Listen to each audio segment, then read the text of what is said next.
จะมีบ้างไหมที่เธอจะคิดถึงคนอย่างฉันจะมีบ้างไหมที่เธอจะนึกถึงวันดีๆที่เคยสวัสดีครับมาอยู่กับช่อง The Ra Channel อีกแล้วนะครับผมวันนี้นะครับผมจะมาพูดถึง The Gifted Generation นะครับผมจะมาขอพูดถึงศักยภาพของนักเรียนกิฟต์รุ่นเก่านะครับผมว่าพัฒนาศักยภาพในซีซั่นแรกจนมาถึงซีซั่น2เนี่ยมีอะไรที่พัฒนาไปบ้างและใครเนี่ยถึงขีดจำกัดไปแล้วนะครับวันนี้ก็ลุคผมเปลี่ยนไปนิดนึงพอดีว่าไปตัดผมมานะครับผมแล้วผมแบบสั้นมากนะสำหรับผู้ชายอาจจะเข้าใจว่าการที่บอกช่างตัดผมเนี่ยผมว่าเอาไม่สั้นนะพี่เขาไม่สามารถทำได้นะครับผมโอเควันนี้เราจะขอพูดถึงนักเรียนกิฟต์รุ่นเก่านะครับผมว่าใครเนี่ยมีการพัฒนาศักยภาพไปแล้วบ้างขอเริ่มเลยนะครับผมจากคู่แฝดก่อนละกันคู่แฝดนะครับผมในซีซั่นแรกนะครับเราจะเห็นว่าไม่ค่อยมีบทบาทอะไรมากมายแจ็คกับโจนะครับแจ็คกับโจนะครับผมศักยภาพของเขาเป็นการซิงค์กันนะครับไม่ว่าเขาทั้งคู่เนี่ยจะทำอะไรเขาจะรู้สึกถึงกันนะครับเมื่อคนนึงเจ็บอีกคนนึงก็เจ็บด้วยนะครับคล้ายๆกับฝาแฝดทั่วไปนะครับผมแต่ในซีซั่น2เราได้เห็นการใช้ศักยภาพของเขาเนี่ยมากขึ้นไม่ว่าจะเป็นถ้าแจ็คเนี่ยเป็นฝ่ายที่กินโจก็อิ่มไปด้วยนะครับรวมถึงใน EP ที่7นะครับผมที่แจ็คกับโจเนี่ยเขาใช้จิตสื่อสารหากันคนนึงเนี่ยอยู่กับแป้งอีกคนนึงเนี่ยอยู่กับเวฟแล้วเขาใช้จิตคุยกันเป็นการรับสารจากแป้งกับเวฟเนี่ยผ่านแจ็คกับโจนะครับคล้ายๆเขาสามารถเป็นสื่อกลางให้กับคนอื่นได้นะครับผมอันนี้คือการใช้ศักยภาพของแจ็คกับโจนะครับมีคนเรียกร้องเยอะมากว่าแจ็คกับโจเนี่ยไม่ค่อยมีบทเลยเขาอาจจะทำได้มากกว่านี้ก็ได้แต่ว่าด้วยความที่บทเขามีเท่านี้นะครับเราเลยรู้ศักยภาพเขาเพียงเท่านี้โอเคคนต่อไปกันเลยดีกว่านะครับนั่นก็คือกรนั่นเองกรนะครับผมในซีซั่นแรกเนี่ยในทางซีรีส์เนี่ยเหมือนจะพยายามสื่อให้เห็นอย่างเดียวเพียงแค่กรเนี่ยเขาไม่ต้องหลับนะครับเพราะว่ากรก็คิดว่าศักยภาพของเขาเนี่ยการที่เขาไม่ได้นอนเนี่ยมันเหมือนคำสาปเขาต้องการที่จะหลับและใช้ชีวิตปกติเหมือนคนอื่นแต่พอเวลาผ่านไปครับมาถึงในซีซั่น2ความคิดของกรเนี่ยก็ได้เปลี่ยนไปเพราะว่าการที่เขาไม่ได้นอนเนี่ยมันทำให้เขาได้คิดอะไรที่มันมากขึ้นจนแม้กระทั่งต้องการล้มคลาสกิฟต์นะครับและเราได้เห็นศักยภาพที่แท้จริงของกรนะครับผมก็คือการฟื้นฟูเซลล์ในร่างกายของเขาหลังจากที่กรเนี่ยกระโดดตึกลงไปเราก็ได้รู้เลยว่าเขาเนี่ยมีการฟื้นฟูร่างกายจนกระทั่งตัวเองเนี่ยไม่ตายนะครับแต่ด้วยความที่เขาดื่มนิด ATA เข้าไปนะครับผมทำให้ร่างกายของเขาติดไวรัสแล้วศักยภาพของกรเนี่ยมันทำงานอยู่ตลอดเวลานั่นเองนะครับคนต่อไปนะครับผมนั่นก็คือมนนะครับมนศักยภาพของมนนะครับนั่นก็คือทักษะการต่อสู้นั่นเองเขาจะมีทักษะด้านการต่อสู้และมนเนี่ยจะเป็นคนที่ชอบเล่นกีฬาหลายๆประเภทนะครับผมยิ่งเป็นการต่อสู้เนี่ยเธอยิ่งเก่งนะครับแต่ผลข้างเคียงของศักยภาพของมนนะครับเมื่อเธอเนี่ยมีเหงื่อออกมาเหงื่อของเธอเนี่ยเหมือนสารเสพติดชนิดหนึ่งครับเมื่อใครได้สูดดมเข้าไปคนคนนั้นเนี่ยจะรู้สึกคลั่งและจะเผยสิ่งที่คิดเนี่ยออกมานะครับผมคล้ายๆปลุกด้านมืดของคนคนนั้นน่ะที่สูดดมเข้าไปนะครับออกมาในซีซั่น2เราจะเห็นว่ามนเนี่ยจะไม่ค่อยได้ใช้ศักยภาพของตัวเองเท่าไหร่และไม่ได้พูดถึงเกี่ยวกับผลข้างเคียงของศักยภาพของเธอด้วยนะครับที่เป็นประเด็นในซีซั่นแรกเราจะเห็นว่ามนเนี่ยได้ต่อสู้ในฉากที่เปิดซีรีส์นะครับผมแล้วก็ได้ต่อสู้กับพวกกลุ่มแอนตี้กิฟเต็ดเพียงเท่านั้นนะซีซั่นนี้ฉากปะทะของมนเนี่ยค่อนข้างที่จะน้อยนะครับคนต่อไปนะครับผมนั่นก็คือโอมนั่นเองศักยภาพของโอมนะครับผมนั่นก็คือการซ่อนสิ่งของหรือซ่อนคนนะครับในซีซั่นแรกเราจะเห็นว่าโอมเนี่ยค่อยๆพัฒนาศักยภาพของตัวเองโดยการที่ทำของหายแต่ไม่สามารถเรียกกลับคืนมาได้จนฝึกจนสามารถนำของสิ่งนั้นเนี่ยกลับมาแม้กระทั่งทำคนหายและทำคนเนี่ยให้กลับมาได้ด้วยนะครับจนตอนท้ายของซีซั่นแรกนะครับผมที่เขาเนี่ยต้องพาแปงเข้าไปหยุดเวฟในการป่วนโรงเรียนนะครับโอมเนี่ยก็ซ่อนทั้งแปงและตัวเองนะครับเพื่อที่จะบุกเข้าไปในห้องของเวฟนั่นเอง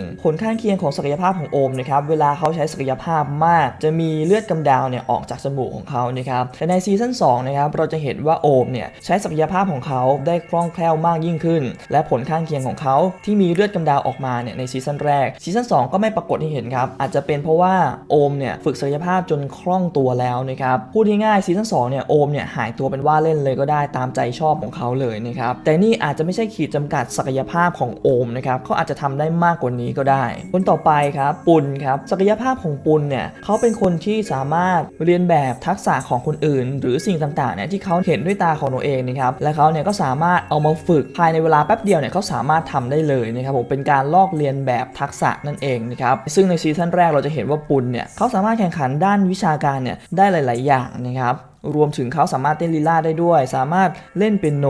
และสีไวโอลินคือเขาจะเป็นคนที่มีความสามารถเยอะมากๆแต่ผลข้างเคียงของศักยภาพนั่นก็คือเขาเนี่ยจะสร้างบุคลิกใหม่ๆให้เกิดขึ้นมานะครับเขามีบุคลิกที่เป็นผู้นำนะครับบุคลิกที่เป็นตัวเองบุคลิกที่หวาดกลัวนะครับบุคลิกที่ก้าวร้าวและบุคลิกที่โหดเหี้ยมนะครับซึ่งเราก็จะเห็นว่าผลข้างเคียงของศักยภาพของปุณเนี่ยค่อนข้างที่จะรุนแรงตอนที่บุคลิกหลายๆตัวนะครับผมมาตีกันเองนะครับโดยในซีซั่น2ปุณพัฒนาศักยภาพของตัวเองโดยการลอกเลียนแบบศักยภาพของคนอื่นนะครับซีซั่นแรกลอกเลียนแบบทักษะซีซั่น2สามารถลอกเลียนแบบศักยภาพได้คือเหนือไปอีกนะครับแต่เรายังไม่รู้ว่าปุณเนี่ยสามารถลอกเลียนแบบได้ขั้นสุดไหมหรือเพียงแค่ทักษะเบื้องต้นเพียงแค่ผิวเผินเท่านั้นนะครับใน EP ที่ 7 ได้เผยให้เห็นว่าปุณเนี่ยใช้ศักยภาพของโอมนะครับผมโดยการซ่อนตัวในห้องประชุมได้และสามารถแฮ็กโทรศัพท์ได้เหมือนศักยภาพของเวฟนะครับและรวมไปถึงเขาเนี่ยสามารถโน้มน้าวจิตใจ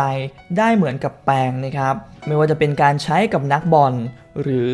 อาจจะรวมไปถึงการใช้กับเวฟแล้วก็แคลร์ด้วยนะครับแต่ตรงนี้นะครับผมไม่แน่ใจว่าเขาเนี่ยจะสามารถใช้ได้จริงๆหรือเปล่าหรือทางซีรีส์เนี่ยอาจจะทำให้เราคิดไปเองว่าเขาเนี่ยสามารถก๊อปได้ 100% อันนี้เราต้องรอติดตามชมนะครับซีซั่นนี้เขาลอกเลียนศักยภาพของเพื่อนๆซึ่งผลข้างเคียงของเขามันต้องยิ่งกว่าในซีซั่นแรกแน่ๆนะครับอันนี้ต้องรอติดตามคนต่อไปนะครับนั่นก็คือแคลร์นะครับศักยภาพของแคลร์คือการอ่านสีจากความรู้สึกของคนอื่นนะครับซึ่งไม่ว่าใครจะรู้สึกอะไรสีต่างๆจะแสดงให้เธอเห็นไม่ว่าจะรู้สึกรักรู้สึกสับสนรู้สึกหวาดกลัวนะครับในซีซั่น2ศักยภาพของแคลร์เนี่ยได้มีการพัฒนาจากเพียงแค่เห็นสีและบอกความรู้สึกเฉยๆครั้งนี้เธอสามารถรู้ถึงรายละเอียดของความรู้สึกนั้นด้วยนะครับคนต่อไปนะครับผมนั่นก็คือเวฟนั่นเองหรือพ่อมด IT ครับเวฟเนี่ยศักยภาพของเขานะครับผมก็คือการควบคุมระบบอิเล็กทรอนิกส์ทุกๆอย่างไม่ว่าจะเป็นคอมพิวเตอร์โน้ตบุ๊กเน็ตเวิร์กโทรศัพท์มือถือ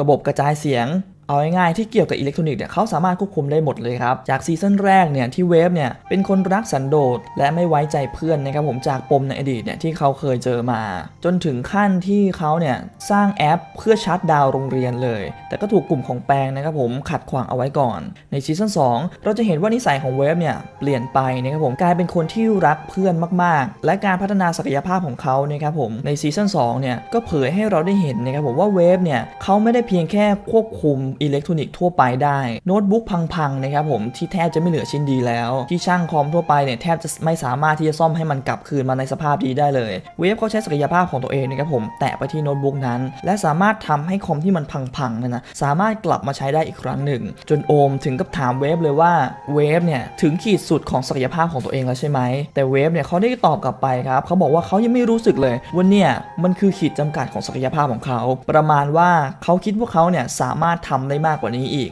อันนี้เราต้องรอดูนะครับผมว่าศักยภาพของเวฟจะไปได้มากกว่านี้หรือเปล่านะครับคนต่อไปนะครับผมนั่นก็คือแปงนะครับแปงเนี่ยมีศักยภาพเดียวกับผอ.เลยนะครับผมนั่นก็คือการโน้มน้าวจิตใจโดยการสัมผัสร่างกายนะครับซึ่งความสามารถของแปงนะครับผมนั่นก็คือการจับตัวเพื่อสัมผัสที่ประจรนะครับและก็พูดในสิ่งที่ตัวเองต้องการเพื่อให้คนคนนั้นเนี่ยรับฟังไปแล้วเขาก็จะทำตามในสิ่งที่สั่งนะครับอย่างในซีซั่นแรกนะครับผมเขาเนี่ยจับมือของแน็กและสั่งให้แน็กเนี่ยเอาหัวโขกเสานะครับแน็กเนี่ยก็รับฟังคำสั่งโดยที่ไม่พูดไม่จาแล้วก็เอาหัวโขกเสาตามคำสั่งของแปงนะครับซึ่งขีดจำกัดของแปงยังไม่ได้เผยให้เห็นในซีซั่น2นะครับผมเพราะว่าแปงเนี่ยเขาไม่อยากใช้ศักยภาพของตัวเองนะครับเขากลัวว่าตัวเองเนี่ยจะมีนิสัยเป็นเหมือนผอ.นะครับแต่ถ้าศักยภาพของแปงเนี่ยพัฒนาไปได้ขีดจำกัดเขาอาจจะมีความสามารถเทียบเท่ากับผอ.ในซีซั่น1นะครับตอนที่แปงกับเวฟต้องการที่จะเปิดโปงผอ.และผอ.เนี่ยสั่งให้ลูกน้องเข้ามาจับแปงนะครับแปงเนี่ยเขาก็เอามือจับลูกน้องของผอ.นะครับผมแล้วก็บอกว่าไปจัดการผอ.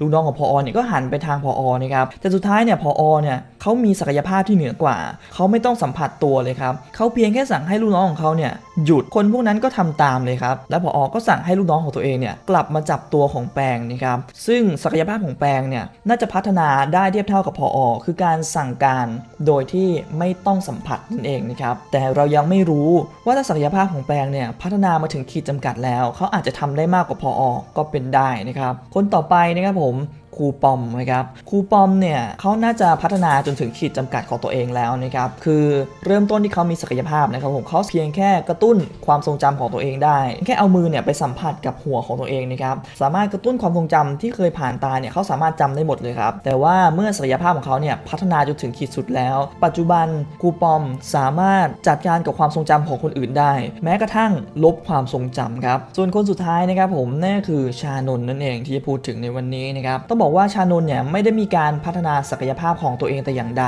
ศักยภาพของชานนท์นะครับนั่นก็คือศักยภาพด้านการคำนวณครับชานนท์เขาจะคล่องเกี่ยวกับการคำนวณนะครับในซีซั่นแรกเนี่ยเราจะเห็นว่าชานนท์เนี่ยเขาใช้ศักยภาพของตัวเองในการคำนวณศักยภาพของครูปอมนะครับเพื่อนำไปเสนอกับผอ.